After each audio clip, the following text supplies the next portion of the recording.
Boa tarde.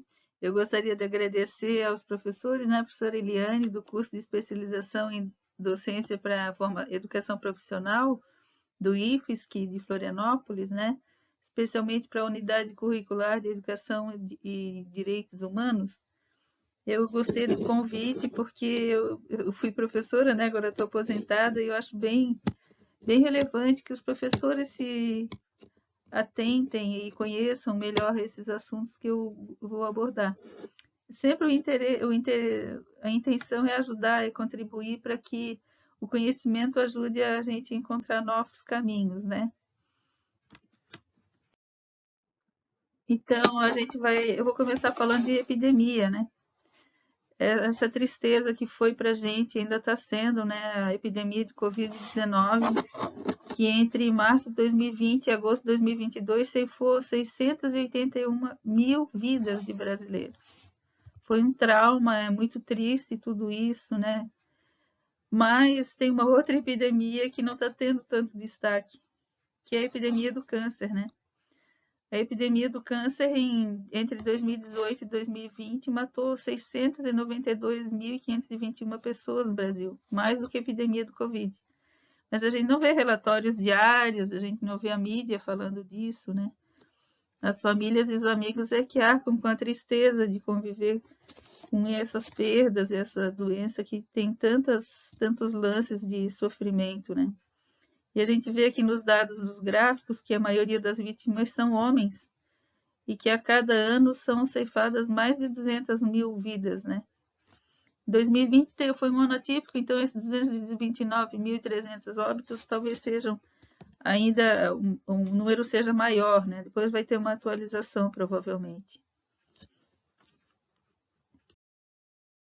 Aqui a gente tem não o número de óbitos, mas o número de internações que o SUS custeou, né, para tratamento de neoplasias. Vejam como aumentou continuamente. Em 2019 foram 882.613 internações para tratamento de neoplasias. É um número muito significativo. E aí, quando a gente vê o número de internações por faixa etária, a gente vê como aumentou de 30 anos para frente. Vejam ali a faixa etária de 50 a 59 anos, a faixa etária de 60 a 69 anos, ou seja, as faixas etárias acima de 30 anos, como aumentou o número de internações para tratamento de neoplasias, de câncer, né? É muito significativo isso, o aumento é muito expressivo. Isso só do que o SUS registrou. E aqui, para nós catarinenses, é relevante mostrar que quando a gente vê a mortalidade por câncer por cada 100 mil habitantes, vejam que Santa Catarina está em terceiro lugar no número de óbitos, né, na proporção de óbitos por 100 mil habitantes. Primeiro Rio Grande do Sul, segundo Paraná, terceiro Santa Catarina, para o sexo masculino. E a taxa de mortalidade por neoplasias para o sexo feminino, Santa Catarina está em quinto lugar, né? Novamente, primeiro Rio Grande do Sul, depois Rio de Janeiro, São Paulo, Paraná. Sempre muito acima da taxa registrada para o país, né? O Santa Catarina e esses outros estados à frente, elas estão com taxas de mortalidade por 100 mil habitantes muito superiores à do país, para neoplasias. Também é relevante falar por suicídio, né? Falar do suicídio, porque é um tipo de morte muito sofrida, muito triste para todo mundo e está aumentando bastante no Brasil. Vejam ali que em 2020 foram 13.835 suicídios e a maioria homens, né? Em geral, a mortalidade, os homens constituem mais de 75% das vítimas de suicídio. As mulheres bem menos, mas também está aumentando, só que dos homens é a maioria, né? Dos suicidas são homens. E tratando de suicídio, então, novamente, Rio Grande do Sul é o estado que apresenta a maior taxa de mortalidade por 100 mil habitantes. E Santa Catarina está em segundo lugar para o sexo masculino. Vejam ali, com índices muito superiores aos registrados no país, né? A mortalidade por suicídio por 100 mil habitantes. E a mortalidade por suicídio por 100 mil habitantes do sexo feminino, Santa Catarina também aparece em segundo lugar, atrás do Rio Grande do Sul, com taxas muito superiores às do Brasil. Só que percebam que as taxas do suicídio para sexo feminino são menores do que para o sexo masculino. Mas Santa Catarina está ali na frente, junto com o Rio Grande do Sul, nessas taxas de mortalidade por 100 mil habitantes, né? Tanto para o sexo masculino quanto para o sexo feminino. E aí alguém há de perguntar, mas por que a professora está falando de suicídio? Por que está falando de neoplasias, de câncer, se a gente está trabalhando na área ambiental? Essas duas publicações que eu trouxe aqui para vocês, que é o livro Ensaios sobre Poluição e Doenças no Brasil, está disponível gratuitamente na internet. Ela tem é um livro elaborado por cientistas com referências bibliográficas que explicam a relação entre câncer e poluição ambiental, entre suicídio e poluição ambiental. Não são causas exclusivas, porque tanto o câncer quanto o suicídio são tipos de problemas que são multifatoriais, mas a poluição ambiental é um fator muito importante no desencadeamento dessas mortes, né, e dessas doenças e mortes, suicídio, depressão, neoplasias, tudo isso tem muito a ver com poluição. E eu também trouxe ali um documento do governo americano, é um documento que os cientistas elaboraram a pedido do presidente da República dos Estados Unidos, mostrando que realmente os fatores de risco presentes no ambiente que levam ao desencadeamento do câncer. Então a resposta é: por que será que está aumentando tanto o número de câncer? Por que aumenta tanto o número de doenças degenerativas? Por que tem tanta diabetes? Crianças com autismo, etc, etc. A resposta é simples, é porque nós estamos sendo envenenados. Nós estamos sendo envenenados. A poluição está tão grande na água, no ar, nos alimentos, que a gente está ingerindo esses alimentos, a gente está absorvendo esses venenos que estão presentes no ambiente, e isso está fazendo com que nós tenhamos doenças cada vez em uma proporção cada vez maior. Nós temos que pensar na água, né? Porque a água é o nosso principal alimento. E a qualidade da água de abastecimento depende da qualidade do manancial. O que está acontecendo naquele manancial, de onde está vindo essa água de abastecimento? Se o manancial é poluído, o sistema de tratamento de água que a gente tem no Brasil não consegue eliminar quase nada dos contaminantes químicos. Elimina todo o contaminante biológico, mas o contaminante químico não. Por isso que a gente tem que se preocupar com a poluição dos mananciais. E em Santa Catarina nós estamos passando uma vergonha danada, gente. Olha aqui, aqui é o índice de tratamento de esgoto, saneamento básico, o básico do saneamento básico, o tratamento de esgoto. Santa Catarina não trata 32%, trata 31,3% do esgoto, gente. O Brasil, com essa população gigante, aí, trata um pouco mais de 50% do esgoto. Olha Santa Catarina, a gente só está melhorzinho do que o Rio Grande do Sul, mas olha os outros estados aí, ó. Que vergonha para nós, que vergonha. A gente só está melhor do que os estados do Norte e alguns do Nordeste e o Rio Grande do Sul. Então, isso é repercussão direta na saúde, porque se a gente não trata esgoto, a água de abastecimento vai ser poluída, porque o esgoto de uma cidade vai contaminar o manancial de outras cidades. E assim vem poluentes perigosos para a água. E mesmo a poluição biológica chega a um ponto que fica difícil de tratar. E aí haja cloro, né, cloração, e aí haja subprodutos e haja resíduo de medicamento, resíduo de produtos industriais chegando nas águas de abastecimento, porque os sistemas de tratamento não dão conta de retirar toda a poluição. Química, não. Aqui eu trouxe os índices de tratamento de esgoto para as cidades mais populosas de Santa Catarina. Vocês vejam que vergonha! Joinville, a cidade mais populosa do estado, trata menos de 25% de esgoto. Floripa está se achando grande coisa, trata 58%, mas isso não conta com uma variação quando vem turista, né? Blumenau, riquíssima, 32%, 31%, gente. São José, 43%, Chapecó, 48%, quase 49%. Vejam, Itajaí, gente, 15%, nem chega a 15%. Criciúma, 20%, não chega a 27%.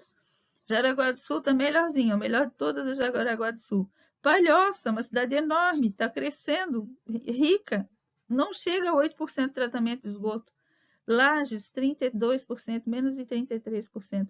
Vejam que quadro vergonhoso para Santa Catarina, com os 10 municípios mais populosos do estado, com esses índices de tratamento de esgoto. É vergonhoso. Agora eu trouxe aqui um dado que é relevante para a nossa discussão, que é a relação às áreas de lavouras no Brasil, né? Então, as lavouras temporárias, eu peguei dos dados do Sidra, do IBGE, somei lavouras temporárias mais lavouras permanentes. E aí, a gente vê aqui que de 2010 a 2020 houve um aumento de 27,6% nas áreas cultivadas, tá? Somando permanentes e temporárias, dá um total de mais de 83 milhões de hectares. Essas medidas são em hectares. E aqui eu trouxe um dado que eu considero bem assustador. É um dado do IBAMA que mostra a quantidade de agrotóxicos que foram comercializados no Brasil, só do ingrediente ativo. Gente, só em 2020 foram 685.745 toneladas de agrotóxicos. Isso dá 3,24 quilos por habitante em 2020. Se alguém quiser minha parte, eu estou doando, tá? Ou seja, se a gente olha esse gráfico, de 2010 a 2020, houve um aumento de 78,3% na quantidade de agrotóxicos usados no Brasil. Se a gente lembra lá do aumento da área cultivada, que foi de 27,6%, a gente fazendo as contas vê que aumentou a quantidade de agrotóxicos, aumentou 2,8 vezes mais do que a área cultivada, ou seja, quase triplicou a quantidade de agrotóxicos aplicados por hectare, de 2010 a 2020. E quando a gente vê os agrotóxicos, eu trouxe aqui uma tabela com os agrotóxicos que tiveram mais de 3.000 toneladas negociadas, tá?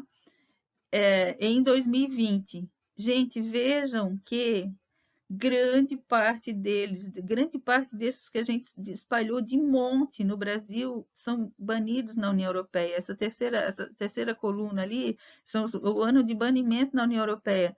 Vejam a atrazina, que em 2020 foram 33.321 toneladas, banida desde 2004 na União Europeia. A cefato, banido desde 2003, quase 30.000 toneladas.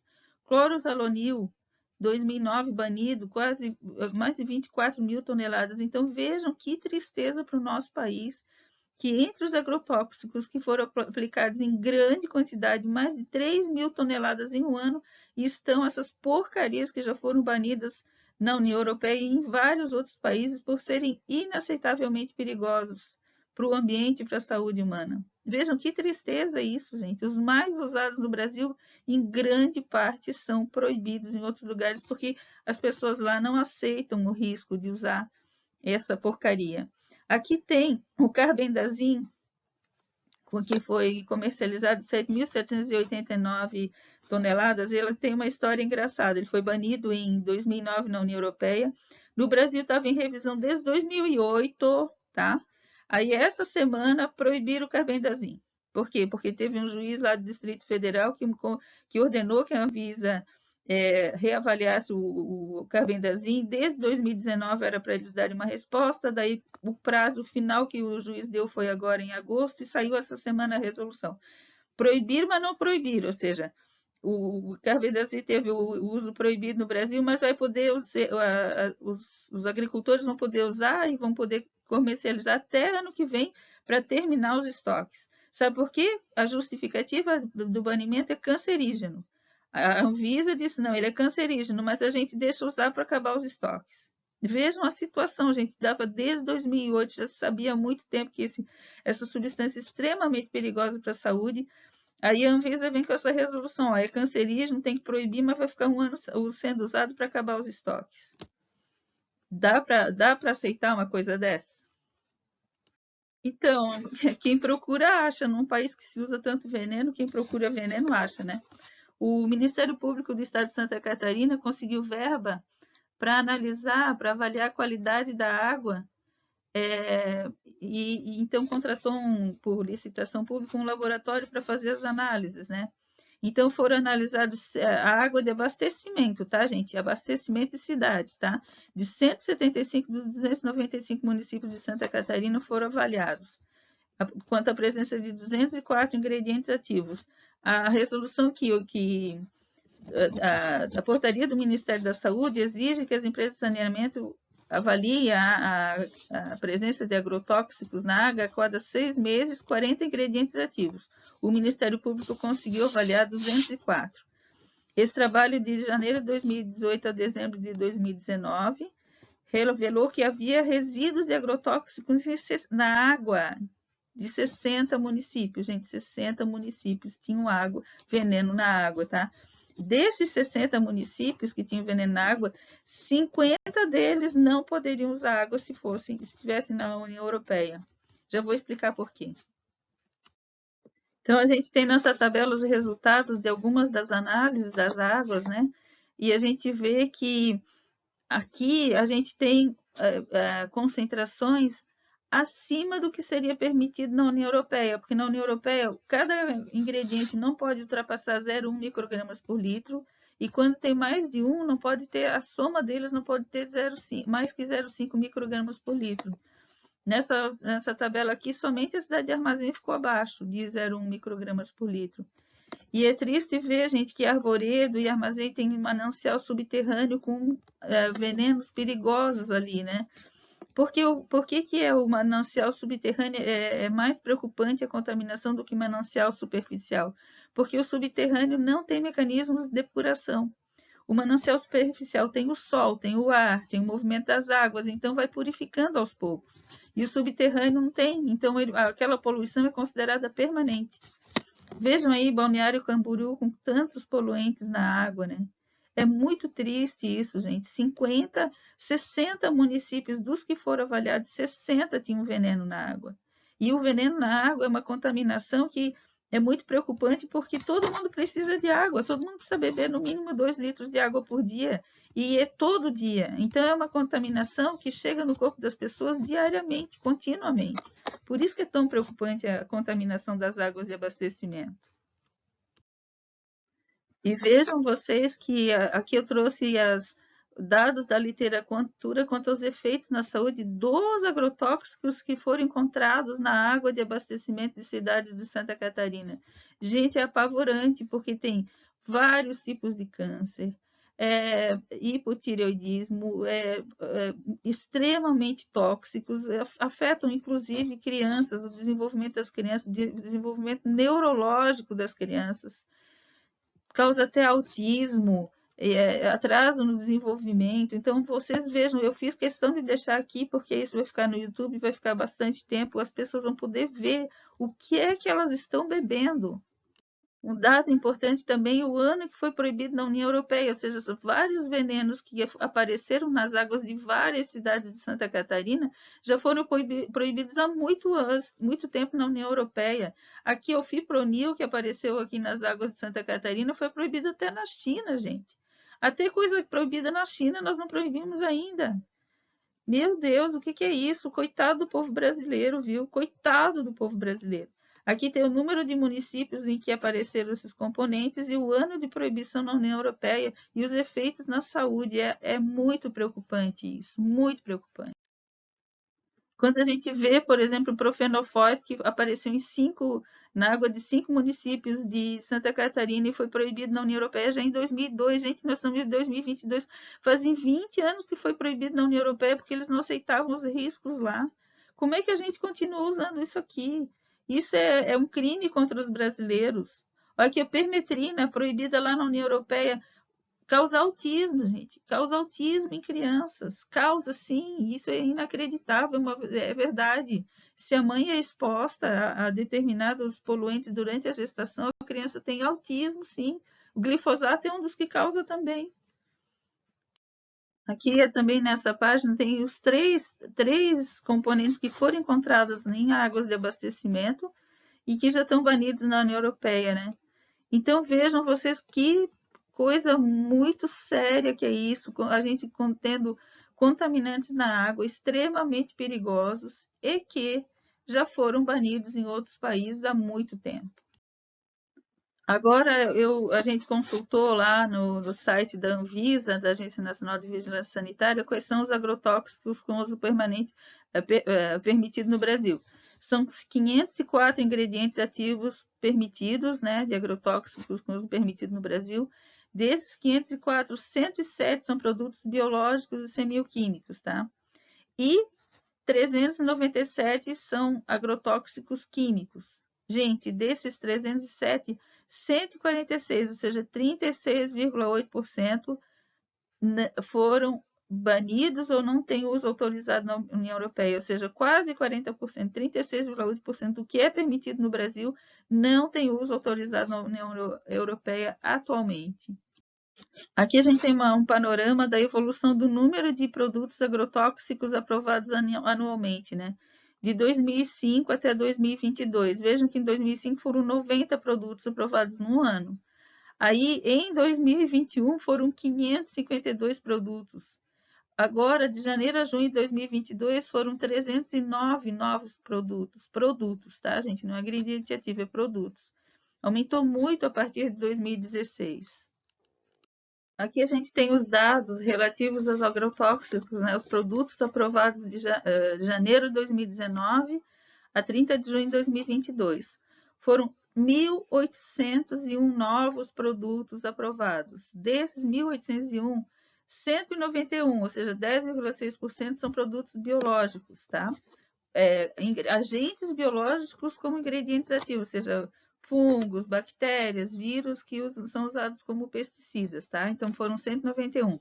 A boa notícia é que desses 191, 181 produtos são produzidos no Brasil. O Brasil detém tecnologia nessa área de produção de controle biológico de praga, gente. É muito bom para o Brasil isso. 94% dos agentes biológicos são fabricados no Brasil. Isso é uma coisa que o Brasil tem potencial para exportar, para servir de líder mundial nessa área. Nós temos gente formada, nós temos tecnologia para fazer isso. Isso é muito bom. Por outro lado, dos 1.801 aprovados, 1.610 eram agrotóxicos com ingredientes ativos químicos, ou seja, 89,4%.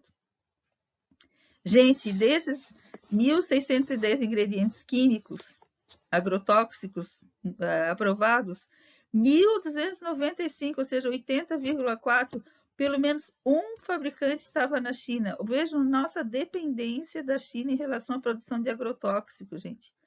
80% dos agrotóxicos aprovados de janeiro de 2019 até junho de 2022, 80% tem pelo menos um fabricante na China, tá? E um detalhe que nos entristece muito, desses agrotóxicos químicos, 50,8%, ou seja, 818 produtos, 50,8% dos produtos tinham ingredientes ativos já banidos na União Europeia. Ou seja, nós continuamos aprovando lixo para ser usado no Brasil. Por que eu digo que é lixo? Porque se não serve para os europeus, por que tem que servir para a gente? Nós estamos comprando lixo a um preço alto, gente. Aqui é uma lixeira, o Brasil hoje é a maior lixeira química do mundo, o que os outros não querem jogam aqui. E vejam que isso é atual. No período dos últimos 3 anos e meio, continuamos aprovando produtos com ingredientes ativos banidos na União Europeia. Aqui eu trouxe os ingredientes ativos e o número de produtos aprovados de janeiro de 2019 a junho de 2022. Gente, vejam que tristeza, tá? Que tristeza. A atrazina ali, ó, glufosinato proibido na União Europeia, quase 70 produtos. Atrazina proibido na União Europeia, causa danos às abelhas, também ali, ó, mais de 50 produtos. 2,4-D, um veneno perigosíssimo. O fipronil proibido também lá com quase 50 produtos. Então aqui a gente tem uma lista com no sinalzinho asterisco para os são banidos na União Europeia e com o outro símbolo é os que causam danos às abelhas. Vejam a quantidade de produtos contendo essas substâncias extremamente perigosas que foram aprovados para uso agora. É muito triste isso, é muito triste, é uma afronta contra a saúde dos brasileiros isso. E do ambiente, né? Porque a gente vê aí as abelhas morrendo, não é à toa, gente. Olha quanto de produto aprovado para uso agora, contendo substâncias danosas à saúde humana, extremamente danosas à saúde humana, ao ponto de serem banidos na União Europeia e ainda danosos para as abelhas. Uma coisa também que eu queria chamar a atenção aqui tem o ano de proibição na União Europeia e o ano de autorização para o uso no Brasil. Gente, a maioria das moléculas, vejam aqui, ó, 78% dos agrotóxicos aprovados agora de janeiro de 2019 até junho de 2020, 78% só tem moléculas velhas. Só 22% são moléculas aprovadas depois de 2010. O resto é coisa velha, de 2003. 2003 é porque tudo foi reformulado, então é coisa de 2003 para trás, antes de 2003. Então, 78% das moléculas que foram aprovadas agora são moléculas antigas, ou seja, 78% são moléculas antigas anteriores a 2010.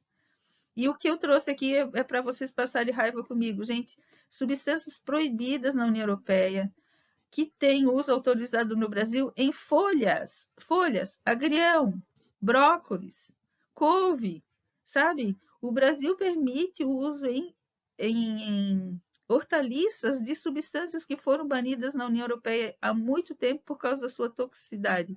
Isso é muito triste, gente. É muito triste. Agrião. E vocês imaginem colocar substâncias extremamente perigosas em hortaliças. E isso é permitido, isso aqui é dado lá da Anvisa, do site da Anvisa, nas monografias, lá tem o uso autorizado. Não tem condição, né? Mas agora eu quero fazer questão de falar uma coisa que pouca gente sabe e que é verdadeiro. Gente, quando a gente fala de agrotóxico no Brasil, nós estamos falando de 4 culturas.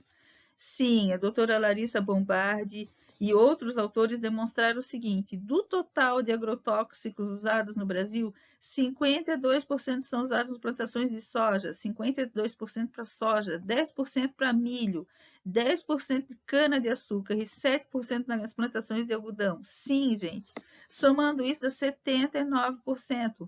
79% do veneno usado no Brasil não é usado em outras culturas para alimentação humana. Soja, milho não são alimentos para seres humanos. São direcionados para a pecuária. A doutora Sônia Felipe, que fez um trabalho minucioso, ela revelou que 93% da soja e 80% do milho são direcionados para alimentação animal. Do que é produzido no Brasil, ou é para animal, para pecuária no Brasil ou no exterior. Então, milho e soja, que consomem juntos 62% do veneno usado no Brasil, não são direcionados para alimentação humana. 93% da soja e 80% do milho vão para alimentação de animais, no Brasil ou no exterior.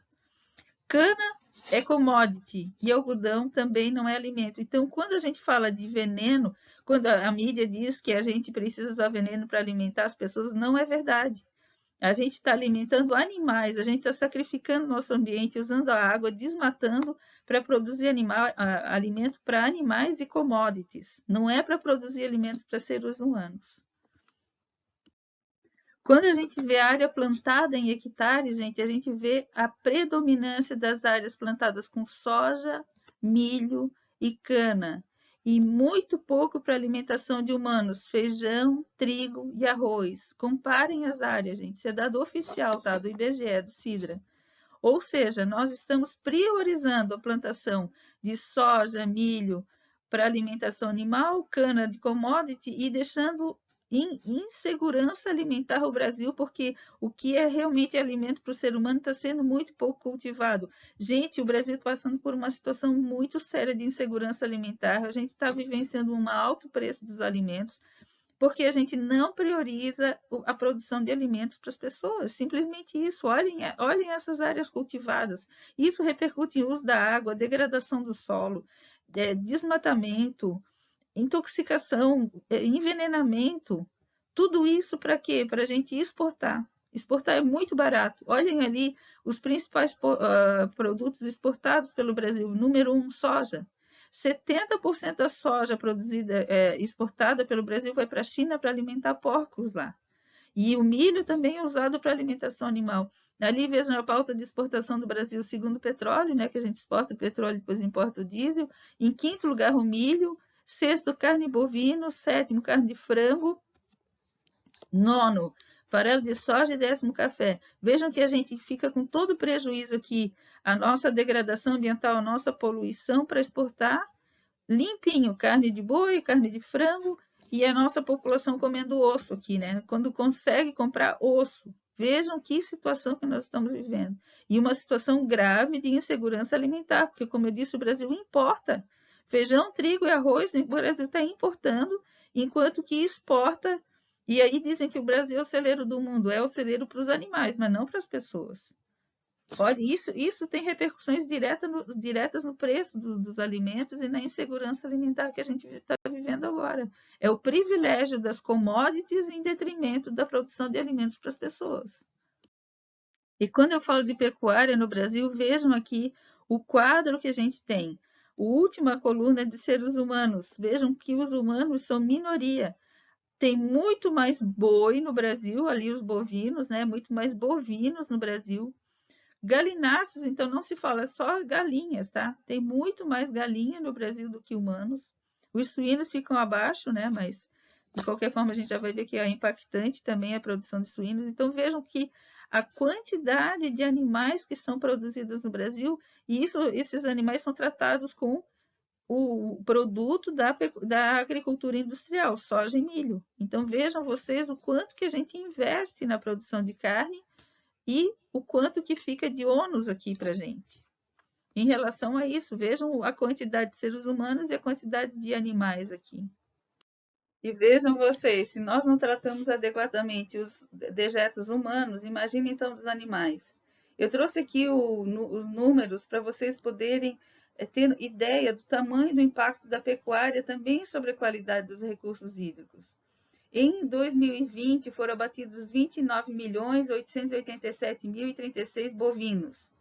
A professora Sônia Felipe, no livro Carnelatria, ela desvendou, ela fez todo um estudo da cadeia produtiva para ver qual o consumo e qual a geração de dejetos da criação de animais. Então, a partir dos dados que ela coletou, a gente tem que esses animais abatidos, esses bovinos abatidos em 2020, no seu ciclo de vida inteiro, incluindo a agricultura, consumiram 979 bilhões de litros de água, tá?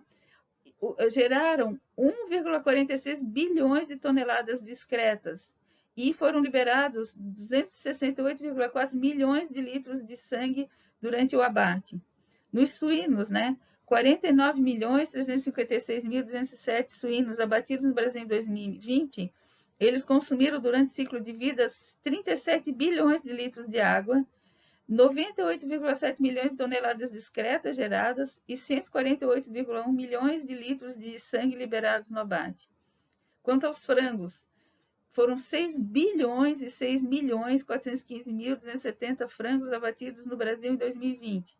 Isso levou ao consumo de 210,2 bilhões de litros de água, gerou 235,8 milhões de toneladas discretas e 1,8 bilhões de litros de sangue liberados no abate. E isso tem que ser falado, porque o Brasil produz, a pecuária é muito intensa no Brasil e o impacto da pecuária é pouco mencionado. Nós temos que pensar nisso. Um porco, gente, gera 10 vezes mais dejetos do que um ser humano.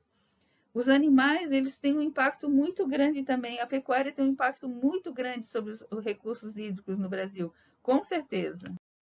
Aqui a gente vê um rio pintado de vermelho pelo sangue que vazou de um abatedouro lá em Goiás. Outra, uma reportagem, um artigo que foi escrito por pesquisadores mostrando as esterqueiras, que onde o pessoal deposita os dejetos suínos, vazando para o ambiente sem tratamento algum. E isso é um cenário muito comum, tanto que nas áreas de pecuária intensiva no Brasil, em geral, há um grande comprometimento das águas, inclusive das águas subterrâneas, contaminadas tendo como fonte os dejetos dos animais. Aqui eu trouxe um relatório da Agência Nacional de Águas, dizendo em que é consumida a água potável, né, água limpa no Brasil. Vejam que 66,1% é na irrigação de grandes culturas, gente. 66,1% na irrigação. Para abastecimento dos animais, diretamente 11,6%. Vejam que o abastecimento urbano é só 9%. E ali eles estimam abastecimento rural 2,4%. Indústria 9,7% e mineração 0,9%. Então vejam como a irrigação de grandes culturas, naquelas 4 commodities principalmente, né? e principalmente direcionados para a pecuária e para a exportação. Então, a gente realmente está usando esse bem importantíssimo para a sociedade para a irrigação de culturas grandes e para o abastecimento animal, são as principais demandas que a gente tem. A população urbana, a consumo são 9%, 66% é para irrigação. A gente tem que repensar isso, esse modelo agrícola, o que ele está fazendo com o Brasil? Um outro aspecto importante, não só para o Brasil, mas para o mundo, né? Qual é a contribuição do Brasil para a emissão de gases de efeito estufa? Aqui a gente tem os dados de 1990 a 2020. Vejam quanto que é relevante aqui a mudança no uso da terra, esse verdinho, gente, o desmatamento. Quanto que é relevante. A gente diminuiu por um período e depois voltou a aumentar. Então, vejam que o fator preponderante da emissão de gases de efeito estufa é a mudança no uso da terra. E isso tem muito a ver com agricultura e pecuária. Abre-se terras, né, desmata para abrir campo para agricultura e para pecuária. E aqui em rosinha, vocês vejam também o segundo fator mais importante de emissão de gases de efeito estufa no Brasil é a agropecuária, tá? Então, a agropecuária, ela tem relevância muito grande no Brasil nas fontes de emissão de gases de efeito estufa. Muito relevante. O Brasil agora assinou lá em Glasgow o Tratado do Metano, e o metano que é emitido no Brasil é proveniente principalmente da agropecuária. Então, a gente tem um compromisso com o mundo para reduzir essas emissões. Não ampliar, reduzir, né? E vejam vocês a relevância da pecuária. Aqui tem essa notícia aqui baseada em dados de pesquisa, que 75% do desmatamento em florestas públicas viram pasto, gente. 75% do que é desmatado nas florestas lá da Amazônia, da área amazônica, viram pastos. E isso, gente, de 1997 a 2020, correspondeu a 21 milhões de hectares, maior do que a área do estado do Paraná. Foi desmatado para implantar pastagem para gado. Aqui, novamente, a relevância da agricultura e da pecuária para a emissão de gases de efeito estufa, né? Principalmente fermentação entérica, que acontece no trato digestivo dos animais, o óxido nitroso, né, que vem tanto de resíduos quanto do próprio solo no trato agrícola, o arroz cultivado em áreas alagadas, né? E o uso intensivo de fertilizantes. Então, vejam como é importante o Brasil controlar essas emissões, como é importante nós mudarmos as nossas práticas da agropecuária. E como o Brasil é um importante emissor de gases de efeito estufa no Brasil e no mundo, e a gente se comprometeu a diminuir, principalmente a gente assinou o tratado do metano recentemente, o que deve ser feito? Reduzir as emissões na produção, ou seja, tentar minimizar a produção de animais, né? Que agora eu tenho até gente estudando para diminuir, para mudar o metabolismo dos animais para eles emitirem menos metano, mas isso seria uma forma muito estranha de se lidar com o problema, né? Evitar expandir a área de lavoura e pastos, e olhem que interessante o terceiro ponto apontado aqui, redução de desperdício, mudança de dieta. Basicamente, a gente está falando do impacto da pecuária. A pecuária é dieta, gente. O ser humano não precisa de carne para viver. Tanto é que está cheio de vegano muito saudável nesse mundo, está cheio de vegetariano muito saudável nesse mundo. A gente tem que repensar isso também. Eu gostaria de sugerir fortemente que vocês assistam um vídeo chamado Cowspiracy, que está disponível no YouTube. Ele explica muito bem a participação da pecuária nessa questão da degradação ambiental a nível mundial, inclusive emissão de gases de efeito estufa. É muito interessante esse vídeo. Muito obrigada pela atenção.